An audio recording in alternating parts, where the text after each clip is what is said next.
इस वीडियो में हम लोग ट्रांसफार्मर के बारे में पढ़ते हैं। तो ट्रांसफार्मर एक ऐसी युक्ति होती है जो अन्योन्य प्रेरण सिद्धांत पर कार्य करती है। इसमें प्रत्यावर्ती उच्च वोल्टेज की निम्न धारा को उसी आवृत्ति की निम्न वोल्टेज की उच्च धारा में या इसके उलट बदला जा सकता है। तो ये है ट्रांसफार्मर। ट्रांसफार्मर जिस सिद्धांत पर कार्य करता है उसको कहते हैं अन्योन्य प्रेरण, यानी अन्योन्य प्रेरण के सिद्धांत पर कार्य करता है। और ये करता क्या है, प्रत्यावर्ती उच्च वोल्टेज की निम्न धारा को निम्न वोल्टेज के उच्च धारा में बदलता है या इसके उल्टा बदलता है। तो इस आधार पर अब ट्रांसफार्मर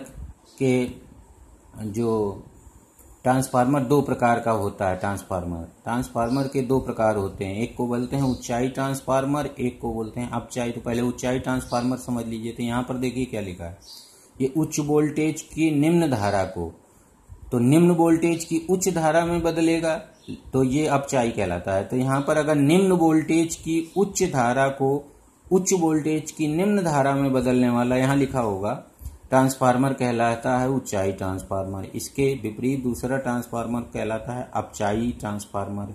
यह क्या करता है, वोल्टेज को कम करता है, धारा को बढ़ाता है। तो वोल्टेज को कम करे तो अपचाई ट्रांसफार्मर, वोल्टेज को उच्च करे तो ऊंचाई ट्रांसफार्मर। ये याद रखना, धारा को उसी के उल्टा क्रम में बोलना है। तो निम्न वोल्टेज की उच्च धारा को उसी आवृत्ति की उच्च वोल्टेज की निर्बल धारा में बदले तो ऊंचाई ट्रांसफार्मर और वोल्टेज को कम करे तो अपचाई ट्रांसफार्मर ये होता है। अब रचना देखिए ट्रांसफार्मर की। ट्रांसफार्मर में एक ही नर्म लोहे की पटलित क्रोड पर विद्युत रोधी तांबे के तार की दो कुंडलियां कई फेरों में लिपटी होती हैं। एक कुंडली मोटे तार की होती है और एक कुंडली पतले तार की होती है। तो ये नर्म लोहे की पटलित क्रोड बनी है, पतली पतली पत्तियों को जोड़कर इस तरह की फिगर बना ली जाती है। आयताकार या कुछ वृत्ताकार भी फिगर बना सकते हो। फिर उनमें दो कुंडलियां लपेट दी जाती, एक कुंडली नीचे इधर लपेटी जाती, एक कुंडली ऊपर लपेट ली जाती। अब एक कुंडली जिसको एसी स्रोत से जोड़ देते हैं, ये वाली एसी स्रोत से जुड़ी हुई है, प्रत्यावर्ती धारा स्रोत से जोड़ती है, उसे प्राथमिक कुंडली कहा जाता है, पी प्राथमिक कुंडली कहते हैं। और जिस कुंडली में विद्युत वाहक बल प्रेरित होता है E2, ये प्रेरित विद्युत वाहक बल है, उसको सेकेंडरी कुंडली कहा जाता है, द्वितीय कुंडली कहते हैं। तो याद रखना, ट्रांसफार्मर में एक ही नर्म लोहे की पटलित क्रोड पर दो कुंडलियां लिपटी होती हैं। मोटे तांबे के तार की होती है, पतले तांबे के तार की। और जिस कुंडली का संबंध प्रत्यावर्ती स्रोत से किया जाता है, जोड़ा जाता है, उसको कहते हैं प्राथमिक कुंडली।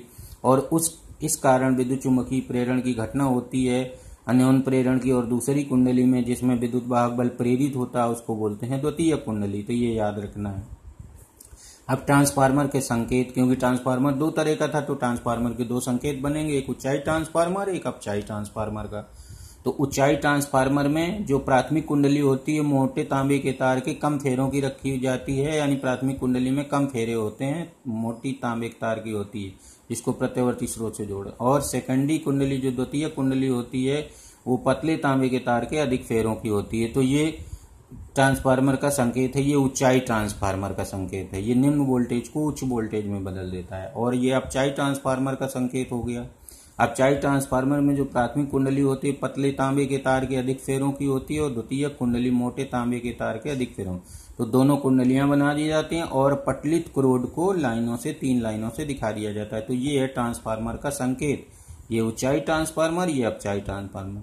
अब अगर इस आधार पर, रचना के आधार पर ट्रांसफार्मर की परिभाषा दी जाए तो ऊंचाई ट्रांसफार्मर में यही बता देंगे, प्राथमिक कुंडली मोटे तांबे के तार के कम फेरों की होती है, द्वितीय पतले तांबे के तार के अधिक फेरों की होती है। और अपचाई ट्रांसफार्मर में प्राथमिक कुंडली पतले तांबे के तार के अधिक फेरों की होती है और द्वितीय कुंडली मोटे तांबे के तार के कम फेरों की होती है। तो ये रचना के आधार पर परिभाषा हो गई और वो सिद्धांत के आधार पर परिभाषा हो गई। अब क्रिया देखिए कैसे काम करता है ट्रांसफार्मर।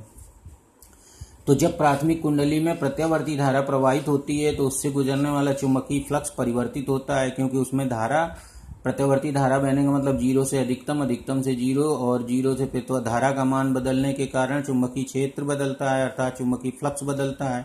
और चुंबकीय फ्लक्स चूंकि दोनों कुंडलियां एक ही से लिपटी होती हैं, इसलिए दूसरी कुंडली से बद्ध चुंबकीय फ्लक्स में परिवर्तन होने के कारण उसमें विद्युत वाहक बल पैदा होने लगता है। तो ये सब लिखा है, अन्योन्य प्रेरण के कारण द्वितीय कुंडली में विद्युत वाहक बल प्रेरित हो जाता है। अब यदि प्राथमिक कुंडली में NP फेरे हों तथा प्रत्येक फेरे से बद्ध चुंबकीय फ्लक्स परिवर्तन की दर डेल्टा फाई बटे डेल्टा टी हो, ये समझ लेना, ये लिखना जरूरी। तो फैराडे के प्रथम नियम से प्राथमिक कुंडली में जो प्रेरित विद्युत वाहक बल होगा EP बराबर माइनस NP डेल्टा फाई बटे डेल्टा टी, इसको हम प्रत्यवर्ती स्रोत का वोल्टेज कह सकते हैं अगर ऊर्जा का ह्रास नहीं हो रहा तो। और यदि द्वितीय कुंडली में NS फेरे हों और चुंबकीय फ्लक्स का ह्रास ना हो तो दूसरी द्वितीय कुंडली में प्रेरित विद्युत वाहक बल ES बराबर हो जाएगा माइनस NS डेल्टा फाई बटे डेल्टा टी। तो ये है प्राथमिक कुंडली का प्रेरित विद्युत वाहक बल, ये सेकेंडरी कुंडली का प्रेरित विद्युत वाहक बल है। अब दोनों सेकंड इसमें से इसका भाग दे लेते हैं ES अपान EP, तो ये आ जाएगा NS अपान NP, या कुछ किताबों में E की जगह V लिखा रहता है तो VS अपान, यानी द्वितीय कुंडली में प्रेरित विद्युत वाहक बल या वोल्टेज अपान प्राथमिक कुंडली का वोल्टेज यानी स्रोत का वोल्टेज, ये NS बटे NP के बराबर होता है। तो ये है इसके जो ट्रांसफार्मर में, अगर ट्रांसफार्मर आदर्श है यानी उसमें चुंबकीय फ्लक्स का ह्रास नहीं हो रहा तो द्वितीय कुंडली के वोल्टेज और प्राथमिक कुंडली के वोल्टेज का जो अनुपात होता है वो द्वितीय कुंडली में फेरों की संख्या और प्राथमिक कुंडली में फेरों की संख्या के बराबर होता है। अब इसी को ट्रांसफार्मर का परिणमन अनुपात समझ लीजिए, तो यही परिणमन अनुपात कहलाता है। ES अपान EP या VS अपान VP या NS अपान NP को ट्रांसफार्मर का परिणमन अनुपात कहते हैं। तो इसे स्मॉल r से लिखते हैं, तो परिणमन अनुपात स्मॉल r बराबर होता है ES बटे EP या NS बटे NP। तो ये है परिणमन अनुपात का फार्मूला। अब इसमें स्वाभाविक सा है कि अगर ऊंचाई ट्रांसफार्मर है तो NS ज्यादा होगा और NP कम होगा। NS माने सेकेंडरी यानी द्वितीय कुंडली में फेरों की संख्या ज्यादा होगी ऊंचाई ट्रांसफार्मर में, और प्राथमिक कुंडली में कम होगी तो R का मान ग्रेटर देन 1 होता है। और अगर अपचाई ट्रांसफार्मर है तो इसमें NS का मान कम होगा, NP का ज्यादा, तो R इज लेस देन होगा। तो ऊंचाई ट्रांसफार्मर के लिए मैंने यहाँ लिख दिया है, हालांकि यहाँ दूसरा वीडियो बनेगा। यहाँ पर देखिए NS ग्रेटर देन NP, ऊंचाई transformer R is greater than 1, और अपचाई ट्रांसफार्मर में NS is less than NP, R is less than 1। तो ऊंचाई ट्रांसफार्मर का परिणमन अनुपात 1 से अधिक और अपचाई ट्रांसफार्मर का परिणमन अनुपात 1 से कम होता है। तो ये जान लीजिए।